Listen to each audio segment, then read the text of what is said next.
Hey everyone, I'm John Lynn, the founder and chief editor at Healthcare IT Today. We're excited to bring you another in our series of interviews with top leaders in health IT.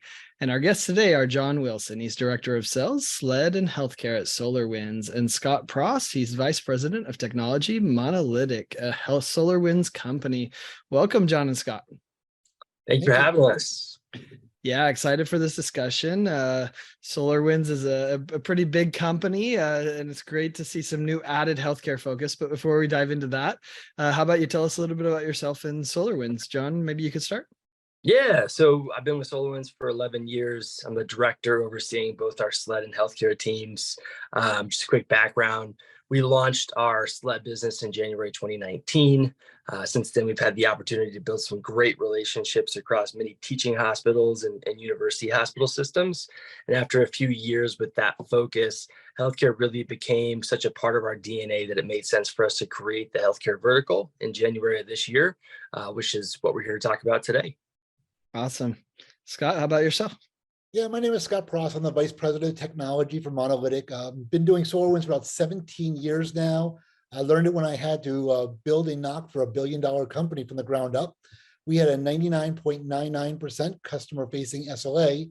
So that gave me 4 minutes and 37 seconds of downtime a month for 33,000 devices. So you get pretty good with it when you have that kind of pressure on you. Joined Monalytic about 6-7 years ago and started doing professional services work with SolarWinds. So I was a customer of theirs for about 10 years and really learned to love and appreciate what the product has to offer. And now working with them to help other customers implement it successfully within their environment, such as healthcare. Awesome. And John, talk to us. You mentioned that, you recently announced a dedicated team to support healthcare, which healthcare loves, that we feel like we're a special wallflower, I think, that needs special needs, which in some ways does. But talk to us, why the focus on healthcare, and talk to us about some of the unique healthcare needs. Yeah, so the recent focus on healthcare and our decision to create a dedicated team really stems from the recognition that the healthcare industry faces unique challenges. They have some specific needs that require tailored solutions, which are necessary for healthcare organizations to deliver high quality patient care. So some of the unique healthcare needs revolve around their heightened compliance and regulatory requirements. Security and data protection are huge. We're dealing with patient data, which is among the most sensitive data out there. And then I would also mention that healthcare IT is complex. It has a lot of tools performing different functions. And many of the healthcare organizations we talk to are looking to consolidate. And that's where we've come in and been able to help them. Interesting. Anything you'd add, Scott? And, what have you seen? Yeah, very much so. We actually, we treat our healthcare customers just like we treat our DoD customers. We work a lot with the military as well. But in both cases, the thing that they have that's similar is lives are on the line. It has to work. Things have got to go smoothly, and you have to have the information you need to make split-second decisions. And because of both those verticals are so similar in that way, we kind of treat them with the same respect because of the fact that we're looking at the security that's involved in the systems, as well as monitoring for any issues that may pop up. So very much so, it is a very unique vertical market, but it's one that is absolutely vital for people every day. Yeah. Probably just as slow as the DoD in decision making too. Bureaucracy, complexity, in some respects. Sure. John, what are some of the biggest problems you help health organizations solve? When someone comes to work with SolarWinds. So like I said before, we're dealing with some pretty complex IT environments, and they need solutions that will help simplify that. And that's what we aim to do with our full stack monitoring through a unified platform. We're able to reduce that complexity and streamline their IT management processes. The second thing is strengthening security measures by providing integrated security solutions that offer real-time threat detection and proactive response capabilities, which is always at the heart of what matters in healthcare. Got anything you'd add? I mean, is it really about that uptime? Is that the issue, or is it obviously security is a huge focus in healthcare as well. It is. Both of those pieces are so important to make sure that we're securing our patient data and the information that we are caretakers of, as well as making sure that, customers are able to understand what's going on in their network. Being proactive. We always talk about being proactive versus reactive, and we want to make sure that we react to problems, obviously, within our networks and our technology environments. But it's super important that we become proactive so we can see, as little things occur in the network, how we're able to solve those before they become big, huge issues that could cause problems with our uptime, or cause problems where our health staff or our patients can't reach the information that they're looking for.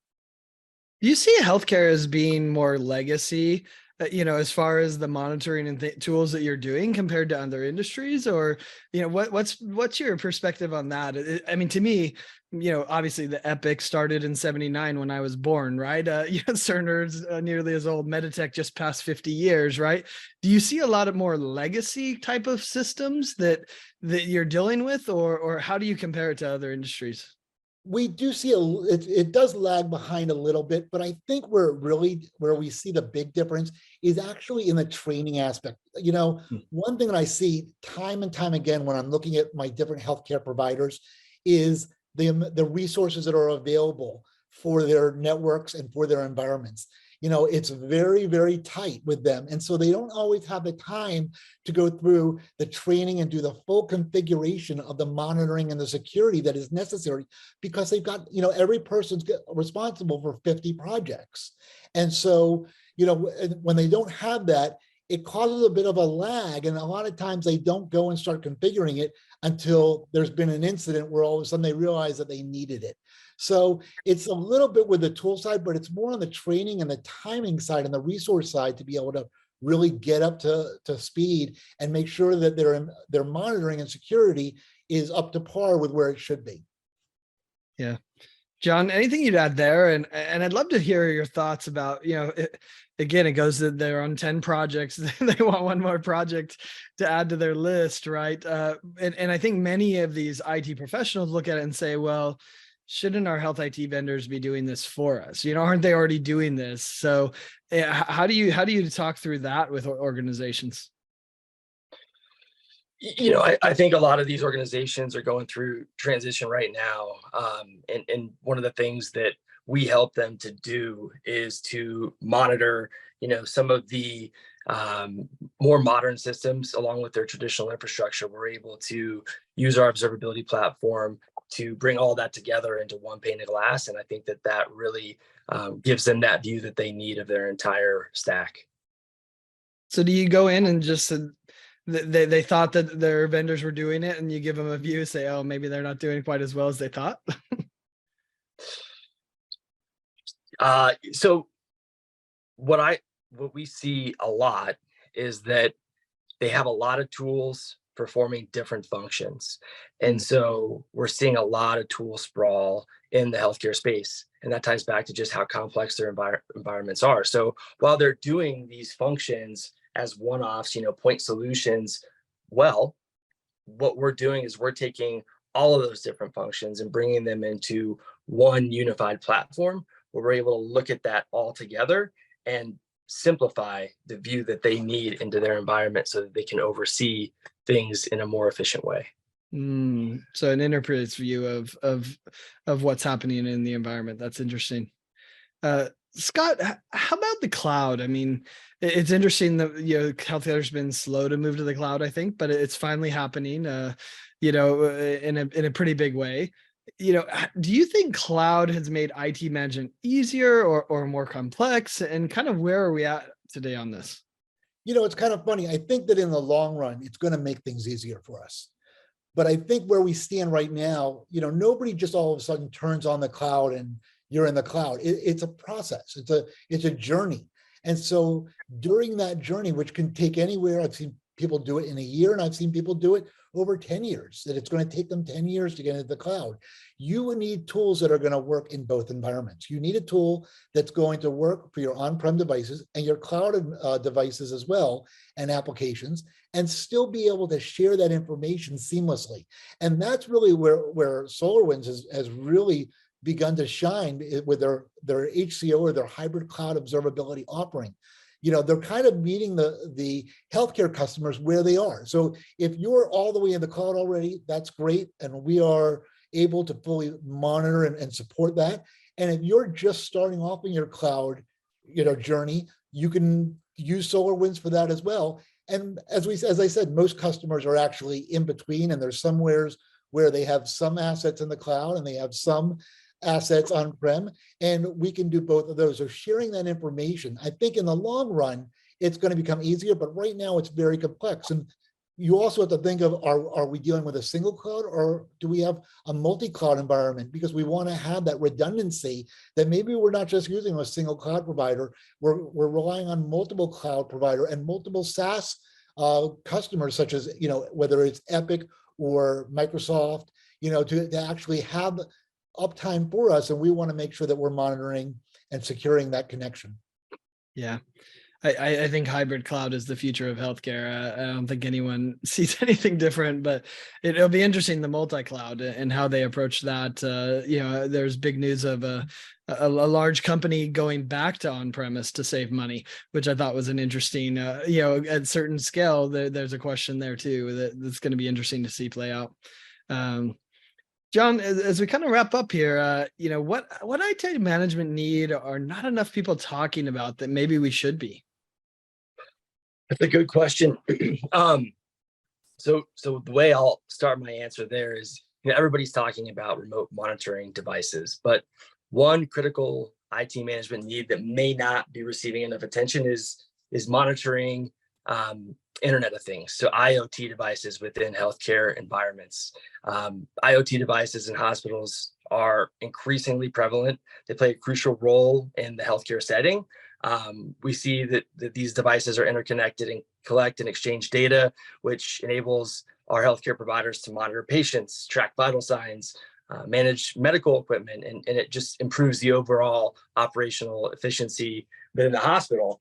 But there's a lot of challenges that come with that from a monitoring standpoint. One would be the diversity and volume of these devices. Makes it challenging to implement a solution that can communicate with and collect data from all the devices, and that can be overwhelming for a monitoring platform if it's not properly equipped. The second thing is there's security risk. So IoT devices in hospitals are vulnerable to cybersecurity threats, and monitoring the status of these devices is crucial to prevent potential breaches and data leaks. Then there's regulatory compliance. Hospitals must comply with strict regulations related to patient data and privacy and security. So monitoring IoT devices helps ensure that they meet those regulatory requirements and don't pose compliance risks with those. And then the last point I'll make is the reliability and downtime. So IoT devices are critical, and they must operate without interruption, and monitoring uptime is essential to detect potential malfunctions or outages. And so one example I'll share is during the pandemic, we had a healthcare customer who faced a critical situation where a refrigerator holding the COVID vaccine experienced a failure. And the digital thermometer within the refrigerator did not alert them when the temperature dropped below the required threshold, which resulted in the vaccines becoming non-viable. And so this incident cost them millions, and it prompted them to conduct a proof of concept with our solution to better monitor and prevent such incidents in the future. And this is one of the things that we're able to help with on that front. Yeah. What a sad example, although an example of how everything's being connected. Literally the thermometers, I don't think there's a device in healthcare that's not being connected, but if it's haphazard to a platform that no one's watching, then that's not useful either. So that goes back to your enterprise concept as well. Absolutely. Yeah, we got to have real-time alerts and notifications for these things. Yeah. Scott, anything you'd add? Something that people aren't talking about enough that that they should be, that you see on the horizon? Yeah, well, one of the things that we really push at Monalytic is actually providing IT monitoring information to non-technical people. And when I say that to IT people, they always freak out. They're like, I don't want a non-technical person looking into monitoring. It's going to make my life much more difficult. But if you do it properly, it'll make your life easier. Every time we go into a customer, whether it's healthcare, DoD, or somebody else, we always want to provide a leadership dashboard. So my leadership dashboard might be for a chief of staff of a hospital, but he will be able to look at his SolarWinds dashboard and see, is the admissions portal working? Is the email up and running? Is the lab ordering site working? Is the medical records up and working? Is patient billing and the payment portal working? He can see all of these critical, services that his hospital relies on, and he can look immediately and see, what is the status of my hospital? And what makes it so great is, while the engineering team is dealing with an IT issue of an interface being down, everybody in the hospital, from the doctors to the leadership, they all understand how that interface being down is impacting their mission critical applications and what they do every day. And it allows them to take a business action instead of, we don't want them taking an IT action, we want them taking a business action. Maybe they need to pick up the phone instead of trying to send an email when email is down, but by letting them know that email is down, they can now change their behavior. And one of the things we really want to get to is a point where IT is always feels like it's on a bit of an island in all of these different verticals. But if we can use our teammates and our colleagues and our organization to help us when we do have issues, we can minimize the disruption and increase patient care. Nice. Prevents the wave of help desk tickets too, right? If they can see that it's already down, they can know. So that's good. Cool. Well, John, where can people go to learn more about SolarWinds? You can go to our website, solarwinds.com. To get to our healthcare page, it's /public-sector/healthcare. On the webpage, we have information about products, case studies, customer testimonials. We have various resources like white papers and webinars specific to healthcare. And you can also reach out to our sales team. We have sales reps and engineers on standby. We can do personalized demonstrations and discuss tailored solutions for your healthcare IT monitoring needs. Awesome. Well, thanks, guys. I appreciate you taking the time to share about SolarWinds' extra emphasis on healthcare. And I'm sure we'll be hearing a lot more and seeing you at all the events. And thanks, everyone, for watching and listening. If you want to find more great healthcare IT content like this, be sure to check it out at healthcareittoday.com or search for Healthcare IT Today on your favorite podcast application. Thanks, guys. Thank you. Thanks, John.